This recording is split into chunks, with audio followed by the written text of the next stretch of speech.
Meron lang po ako mga tanong. Maiksi lang po ito. Saan po kayo pinanganak? Sa Nueva Ecija po, Your Honor. Nueva Ecija. Opo. Saan po kayo nakatira ngayon? Sa Manila po. Manila. Saan po kayo nag-aral? Central Luzon State University po, ng accountancy, and then Saan Arellano po, University ng Juris Doctor po. Okay. Saan po kayo nakaikot na sa bansa natin? Nakaikot na po ba kayo ng Mindanao, sa Bicol? Marami na po akong naikutan, hindi ko na po maalala lahat, Your Honor. Opo. Kayo po ba yung nakarating na sa BARM? Yes po, Your Honor. Opo. Saan po sa BARM? Sa Sulu? Sa Basilan? Maguindanao? Hindi niyo po matandaan? Hindi Mauubos po ko po yung oras ko. matandaan, Your Honor, kung saan. Bicol po. Nakaikot na po kayo sa Bicol? Yes po, Your Honor. Saan po sa Bicol? Sa Camarines Norte? Sa Camarines Sur po. Sur. Sa Norte, hindi pa po. Hindi ko po maalala kung Nakaikot na po kayo sa mga bundok. Saan po, Your Honor? Mga bundok. Yes po, Your Honor. Nakita niyo na po ba ang pangangailangan ng mga tao sa malayong lugar? Katulad ng gamot. Katulad po ng pagkain. Wala naman po akong na-observe, Your Honor. Ayun, wala. Hindi po kayo exposed. Exposed po ba kayo sa threat ng terrorism sa bansa natin?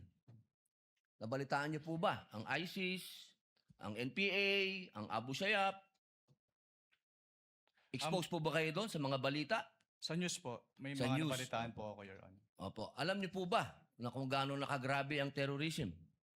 Wala po akong threshold, Your Honor, to determine that. Wala po. Pero kayo po ang humahawak ng investigasyon patungkol sa confidential fund. Tama po ba? Hindi po siya investigation, evaluation po. Evaluation. Nako, tama-tama. Ibig po sabihin, kahapon po, sinabi ninyo na gumawa lang kayo ng preliminary investigation. Tama po ba? Preliminary inquiry. Hindi po. Part po siya ng process namin na mag-issue po kami ng AOM. Opo. So, ibig po sabihin, kahapon kasi narinig ko parang yung ginawa nyo, preliminary lang. Yung AOM po, preliminary lang. Opo. Hindi po yun konklusyon. Kung ang tinutukoy niyo po ay yung... Meron po kasing provision as to the joint circular as to tinatawag na prima facie. Pakisagot na lang po kung conclusion ba po yun? Final? Hindi po kasi we require So, hindi them. po final. Based Boss, on the AOM po. konti lang po oras ko, hindi po final. Sa AOM po, yung AOM po hindi po final. Hindi po final. Opo. Kayo po ba ay naniniwala na ang mga confidential agent dapat magpakilala? Sabihin ng kanilang mga totoong pangalan? Wala pong provision as to that po sa joint circular, Your Honor. Opo. Kayo po mismo, palagay niyo po, sa personal po ninyong pagkakaintindi, ang mga confidential agent dapat po bang magpakilala? Since that calls for an opinion, hindi po ako authorized to express that, Your Honor. Ano pong definition niya ng confidential?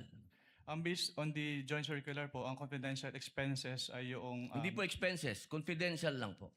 Bilang kayo po ay abogado, ano pong pagkakaintindi niyo sa confidential? classified po, Your Honor. Okay. Boss, sa next na lang po akong round. Thank you, Senator Salamat George po. Padilla. You may avail